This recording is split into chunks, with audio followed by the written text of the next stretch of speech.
श्री महाप्रज्ञ गुरवे नमः।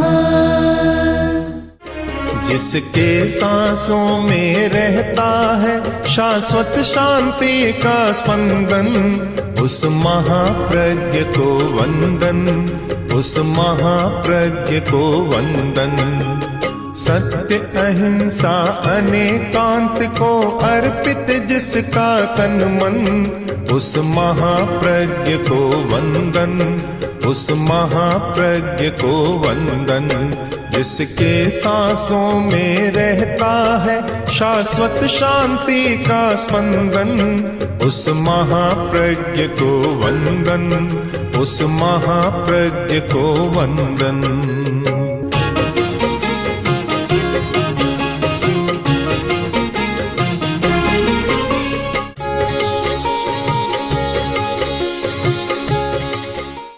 चरित्र और नैतिकता के विषय में बहुत चर्चा होती है। तुम अनैतिक बनो, चरित्रहीन बनो, ये उपदेश कभी नहीं दिया जाता, फिर भी आदमी बनता। और तुम चरित्रवान बनो, नैतिकता में निष्ठा रखो, ये उपदेश बहुत बार दिया जाता है, तो भी आदमी मुश्किल से कोई कोई बनता है। इसका कारण क्या है? हम कारण खोजें। एक अनुभव पूर्ण वाणी में एक इसका बहुत सुंदर कारण मिलता है कि शुभ सायेणम, छोटा सा शब्द शुभ सायेणम। जो व्यक्ति सुविधावादी नहीं होता, अधिक सुख की चाह नहीं करता, वह नैतिकता की दिशा में चला जाता है। और जिसके मन में केवल सुख सुविधा की चाह है, वह नैतिक बने, चरित्रवान बने, बहुत कठिन बात है। क्योंकि जब सुख की चाह होती है तो बड़ी कठिनाई हो जाती है।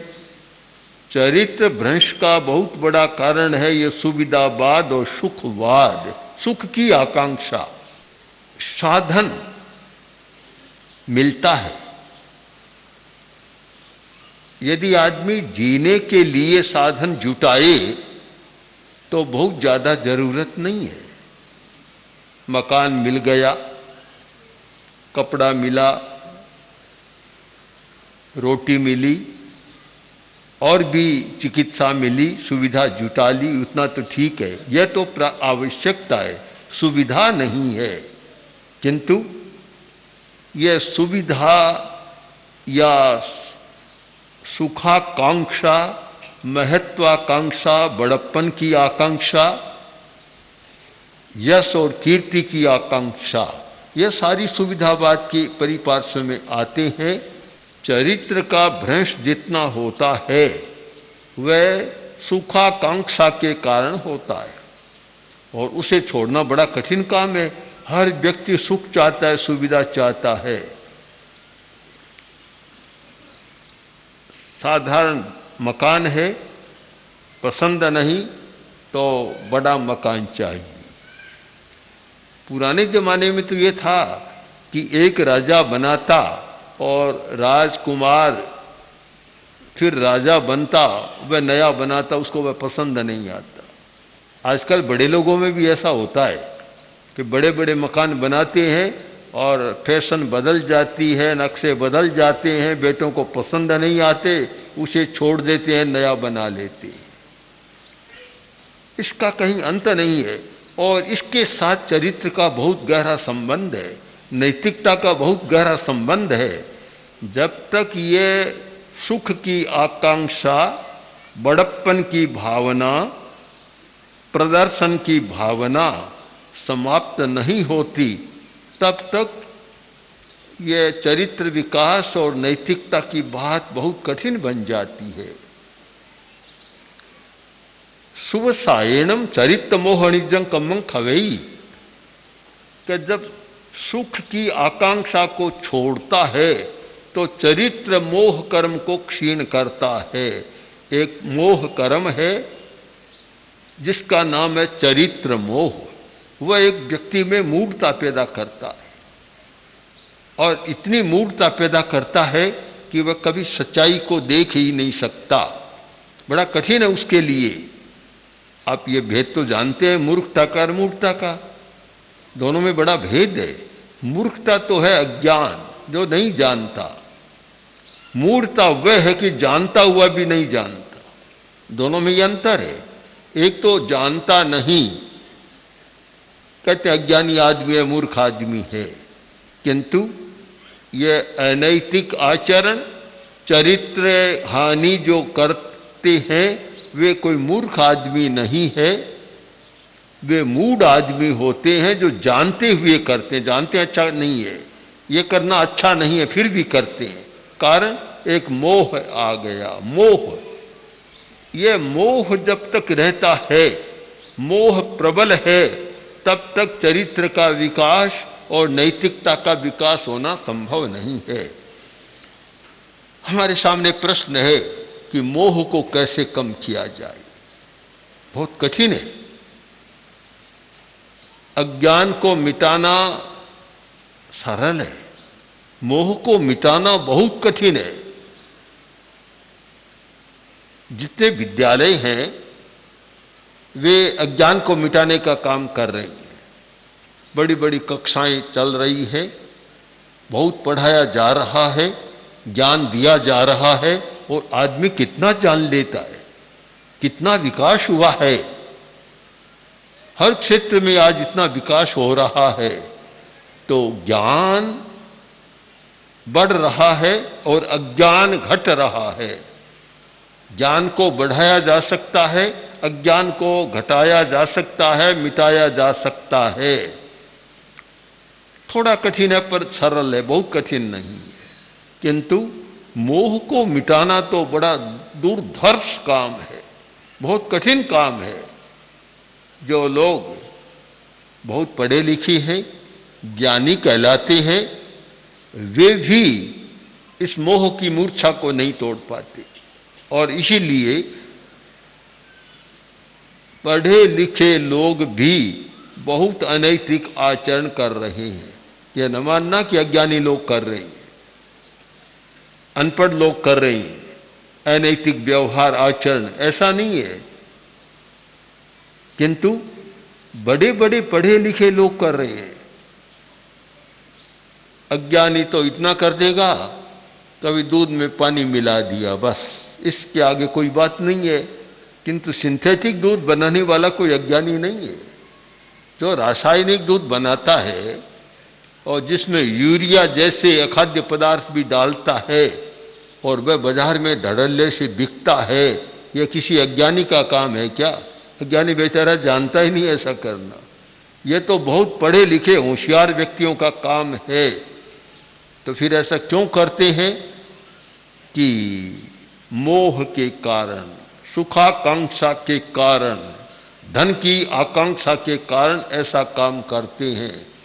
ये जितना मिलावट का धंधा चलता है, क्या अज्ञानी लोग करते हैं? इतने नए नए तरीके, अब नकली सूंठ बनाना, नकली लूंग बनाना, नकली काली मिर्च बनाना किसी अज्ञानी का काम है क्या? बड़ी खोज का काम है कि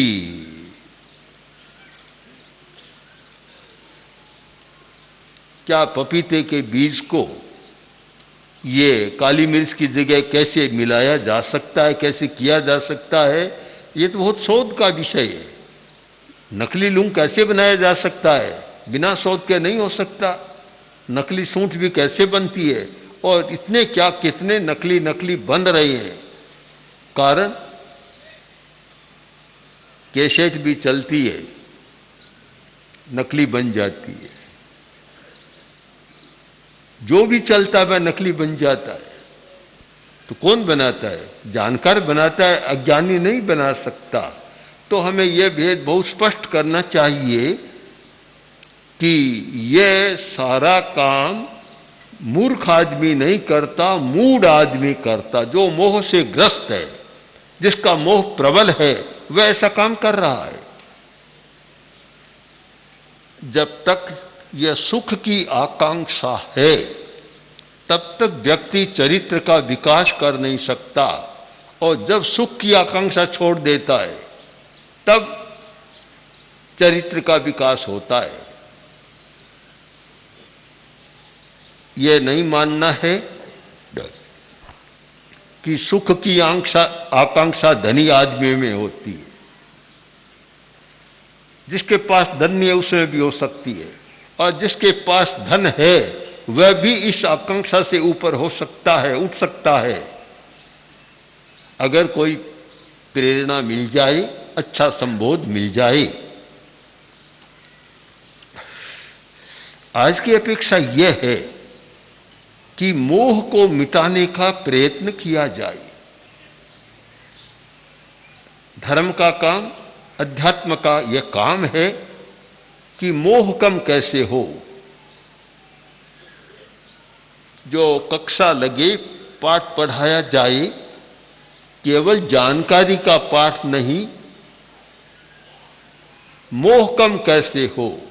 एक सूत्र को हम लें कि मोह कैसे कम हो और मोह को कम करने का उपाय बताया जाए, तो चरित्र और नैतिकता का विकास बहुत अच्छा हो सकता है।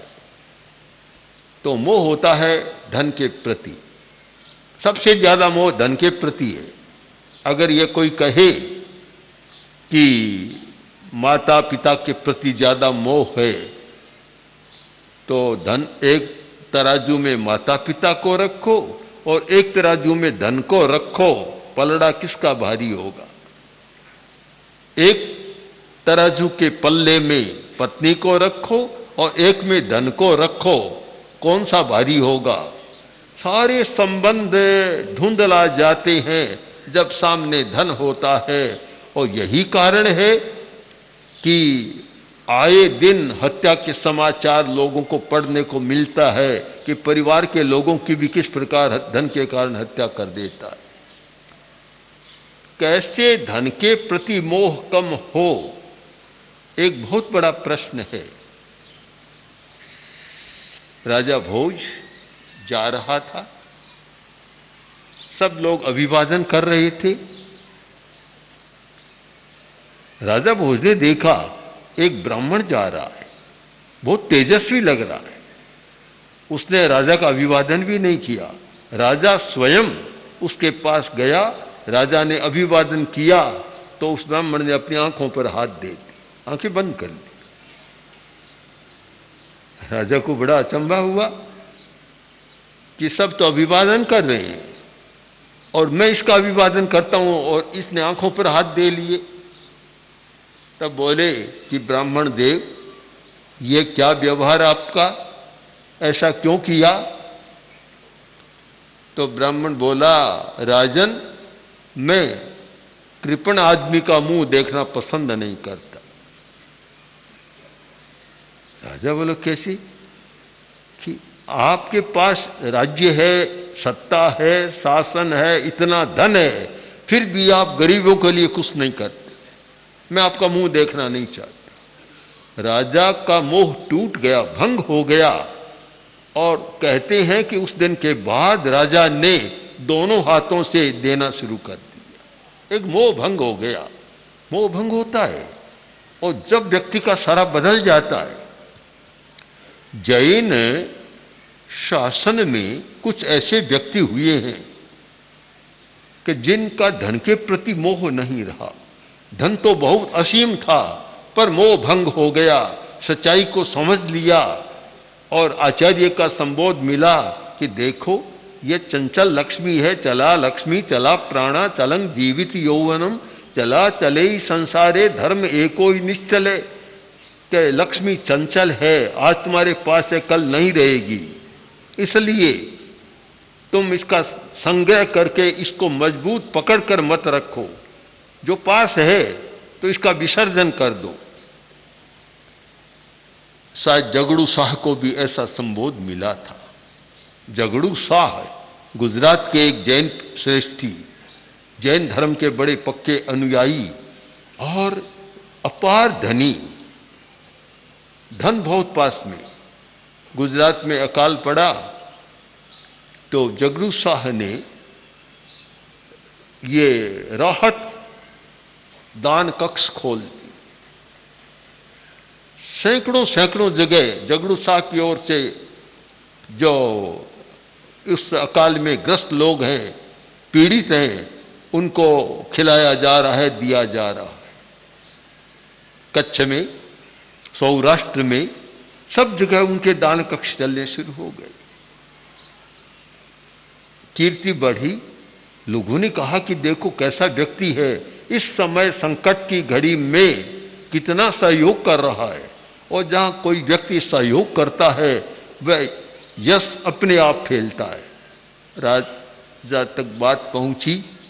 पाटन का उस समय का राजा बीसल देव, जो अच्छा प्रतापी राजा था, उसके पास बात पहुँची कि जगरू शाह इतना दे रहा है, एक बात और कर दी। ये देखिए, ध्यान देने की बात है कि आज की स्थिति तो यह है कि दान देता है तो दान कितना बड़ा, नाम कितना बड़ा, संघर्ष हो सकता है। एक प्रश्न हो सकता है कि दान कितना बड़ा। दान तो दिया एक पट्ट, और नाम इतना बड़ा था, यहाँ से लेकर वहाँ तक पूरा नाम था। मैं उस पट्ट पर बैठता था एक बार। गांव का, शहर का नाम नहीं बताऊं तो अच्छा है, व्यक्ति का नाम नहीं बताऊं तो बहुत अच्छी बात है। मेरे पास कुछ भाई आए, आकर बोले कि आपका व्याख्यान में पट रहता है, यह आगे से नहीं पीछे कर दिया जाए, इसको अच्छा नहीं लगता। यह नाम और रूप की बड़ी समस्या है। अगर आदमी में अनाम और अरूप की चेतना जाग जाए तो समस्या का समाधान भी हो जाए। पर नाम, और नाम कोई ज़्यादा टिकता नहीं है, टिकता नहीं है। मैंने देखा, हम अनेक स्थानों में गए तो जो दानदाता का नाम लिखा हुआ था इतना धुंधला हो गया कि पढ़ना मुश्किल है। तब मैंने संतों से कहा, किसी ने अपने प्रतिष्ठा के लिए नाम खुदवाया होगा, और ये 20-30 वर्ष के बाद नाम धुंधला हो गया, अब वह तो चला गया, अब नाम का क्या होगा, नाम भी मिट जाएगा। एक मोह होता, यही मोह है एक। किंतु जगरू शाह ऐसा श्रावक था जो इस मोह से भी ऊपर उठा था। उसने देखा कि मैं दान देता हूँ, स्वयं दान देने लग गया। एक जगह ऐसा बड़ा खोला जहाँ स्वयं दान देता था। मैं देता हूँ, और जो बड़े लोग हैं, यानी कुछ अच्छे लोग, भिखारियों को छोड़ दें, साधारण को छोड़ दें, वे ऐसे आकर हाथ मारना पसंद नहीं करते, तो पर्दा लगा दिया। स्वयं भीतर बैठते, एक पर्दा लगा दिया, कोई भी आता बस उसका हाथ पकड़ लेते और जितना जरूरी होता उतना दे देते। ऐसी कोई विचित्र शक्ति उन्हें प्राप्त हो गई। उनकी मोह दूर हटता है और भीतर की शक्तियां जाग जाती है। हमारी भीतर की शक्तियों के जागने में बहुत बड़ी बाधा यह मूढ़ता है। जैसे जैसे मोह कम होगा और भीतर की चेतना जाग जाती है। यह बात बहुत फैली, तो राजा ने सोचा मैं भी इसकी परीक्षा करूं। लोग कहते हैं कि वह जैसा हाथ होता है वैसा देता है, जिसको जितनी जरूरत हाथ पकड़ कर जान लेता है। राजा ने कहा ये कैसे हो सकता है? कि नहीं, हो रहा है। राजा स्वयं वेश बदल कर और दानार्थी होकर आया, दान लेने के लिए आया, और मुझे भी 2 हाथ फैलाया, हाथ को पकड़ा और सोने की अंगूठी खोलकर हाथ पर रख दी। राजा को आश्चर्य हुआ, तो दूसरा हाथ फिर फैलाया, फिर हाथ को स्पर्श किया, छुआ, पर्दा है देख तो नहीं पा रहे हैं कुछ भी, हाथ को छुआ और दूसरी सोने की अंगूठी उस हाथ में रख दी। राजा चला गया।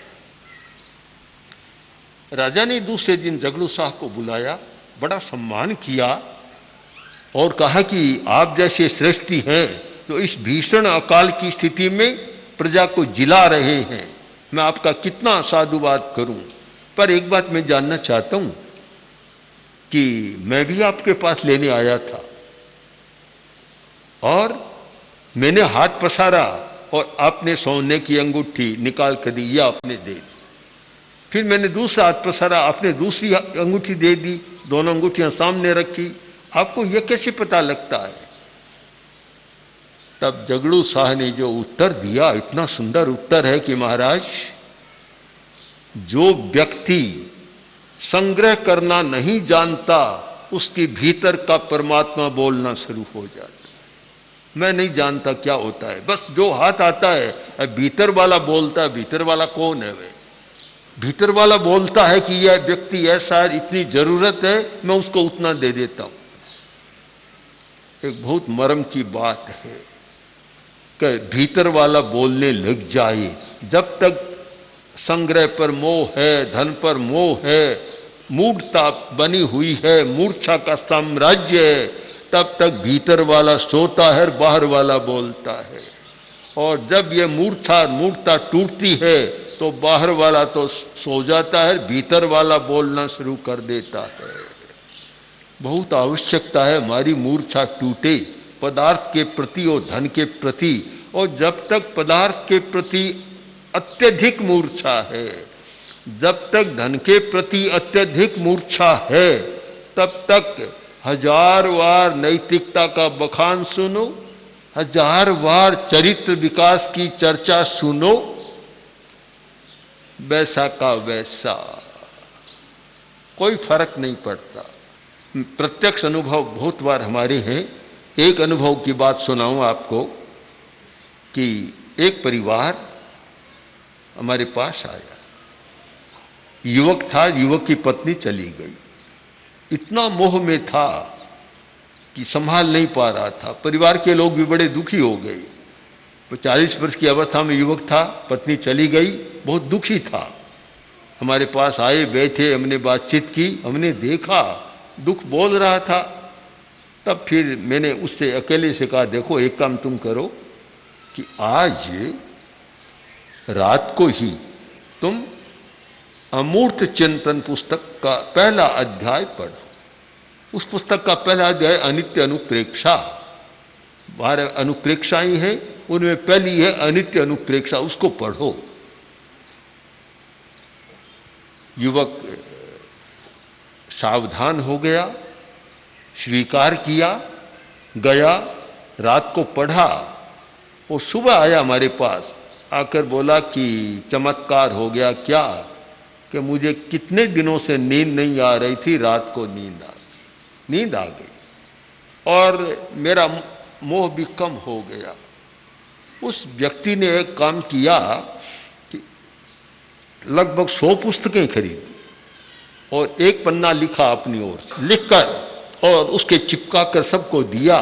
उसमें अपनी सारी कहानी लिखी कि देखो मेरी क्या स्थिति थी, न रोटी भा रही थी, न नींद आ रही थी, बेहाल हो रहा था। इस पुस्तक को पढ़ा, अनित्य अनुप्रेक्षा को पढ़ा और मेरा सारा चिंतन बदल गया। ये लिखकर सारी बात और उसने दी। तो मैं मानता हूँ कि मोह को भंग करने का उपाय है, वह है अनुप्रेक्षा। इसलिए सुनना जरूरी है, जानना जरूरी है, और जानने के बाद मोह भंग करने के लिए प्रयोग करना जरूरी है। जानो और प्रयोग करो, दोनों साथ चले तो चेतना का रूपांतरण हो सकता है और बहुत सारी समस्याओं का समाधान हो सकता है। इसलिए समाधान करने के लिए ज्ञान भी करें, और सबसे बड़ी बात है कि मोह कैसे टूटे, इस पर चिंतन कर और उसके लिए अनुप्रेक्षा आदि आदि का प्रयोग करें तो ये समस्या का समाधान हो सकता है और जो चाहते हैं वह निष्पत्ति हो सकती है और उसका परिणाम आ सकता है। ओम श्री महाप्रज्ञ गुरवे नमः। ओम श्री महाप्रज्ञ गुरवे नमः। ओम श्री महाप्रज्ञ गुरवे नमः। ओम श्री महाप्रज्ञ गुरवे